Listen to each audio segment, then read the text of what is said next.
और इतनी बड़ी संख्या में नौजवान माताएं बहनें, मेरे बुजुर्ग साथी मेरे को सुनने के लिए आए हैं। मैं इस चीज़ को देख के बड़ा दिल प्रसन्न हुआ कि सन्नी ने बड़े थोड़े से टाइम के अंदर, 2 दिन पहले ही बात हुई थी, बड़ी संख्या में लोगों को ले आई और पार्टी में शामिल होने का समर्थन दिया।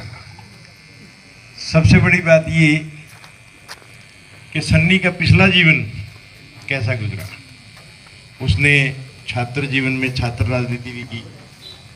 छात्र राजनीति करने के बाद आरएसएस में रह के नॉर्थ ईस्ट में आसाम जैसे जंगलों में भी उसके प्रचारक के तौर पे काम किया। झुग्गी झपड़ी बस्तियों में 2 साल अपना जीवन गुजारा। क्या किया 2 साल में? वो चाहता तो अपने घर में आराम भी कर सकता। 2 साल में उसने सबसे पहले समझने की कोशिश की कि एक गरीब आदमी गरीब क्यों है। क्या भगवान ने उसको गरीब बना के भेजा है या उसको गरीब बनाने में हमारी सरकार का भी कुछ हाथ है? 2 साल ये जब समझने के बाद उसी टाइम शुरू हो गया अपना अन्ना हजारे आंदोलन। सबने सुना होगा अन्ना हजारे आंदोलन।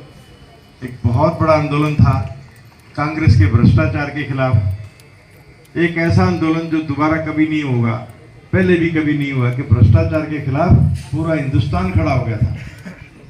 वो आंदोलन जब शुरू हुआ था उसका नाम था अन्ना हजारे आंदोलन, लेकिन जब वो खत्म हुआ तो उसका नाम था अरविंद केजरीवाल आंदोलन। लोगों ने अरविंद केजरीवाल के विचार को, उसकी बात को, उनके काम करने के तरीके को, व्यवस्था परिवर्तन के सपने को पूरा किया। उस आंदोलन का नाम अरविंद केजरीवाल आंदोलन बन गया। तुरंत बाद दिल्ली में चुनाव आ गया। चुनाव में अरविंद केजरीवाल साहब ने चुनाव लड़ा और आपको बड़ा आश्चर्य होगा कि पूरी दुनिया के लोकतंत्र के इतिहास में इतना बड़ा समर्थन कभी किसी को नहीं मिला कि 70 सीटों में से 67 सीटें जनता ने चुन के दे दी उनको। 70 में से 67 भारतीय जनता पार्टी के सिर्फ 3 एमएलए बने थे। उस 67 सीटों को देख के उसको याद आया कि गरीबी के लिए मेरे को कुछ करना है। तो उसने 2 काम किए। पहला काम कि तुरंत महीने में बिजली का बिल माफ कर दिया। और बिजली का बिल माफ करने का मतलब ये नहीं था कि बिल माफ कर दिया और बिजली बंद कर दी। बिजली भी 24 घंटे दी। पूरी दिल्ली में आज बिजली 24 घंटे आती है और 300 यूनिट, मतलब हरियाणा में बिल आता है अपना 2 महीने का, मतलब 2 महीने में 600 यूनिट अगर एक गरीब परिवार के यहाँ जलते हैं तो उसका बिल 0। आपको पता है 600 यूनिट किसी के जलते ही नहीं। किसके जलते हैं? जिसके घर में एसी चलता है।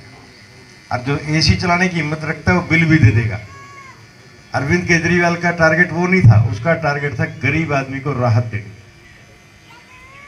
आज 8 साल से दिल्ली की 91% जनता का बिल नहीं आता, 0 बिल आता है। उससे नतीजा क्या निकला? एक गरीब आदमी को 1500-2000 रुपये महीना उसकी जेब में बचने शुरू हो गए। दूसरा काम, पानी। पहला, पानी शुद्ध देना, साफ देना, पीने लायक देना। दूसरा, वो भी फ्री। अपने शहरों में आप लोगों के भी छोटे छोटे बिल आते होंगे। जितना शहर बड़ा होगा पानी का बिल उतना बड़ा आता है। इस हार में मेरे घर का बिल 1200 रुपये आता है महीने का पानी का।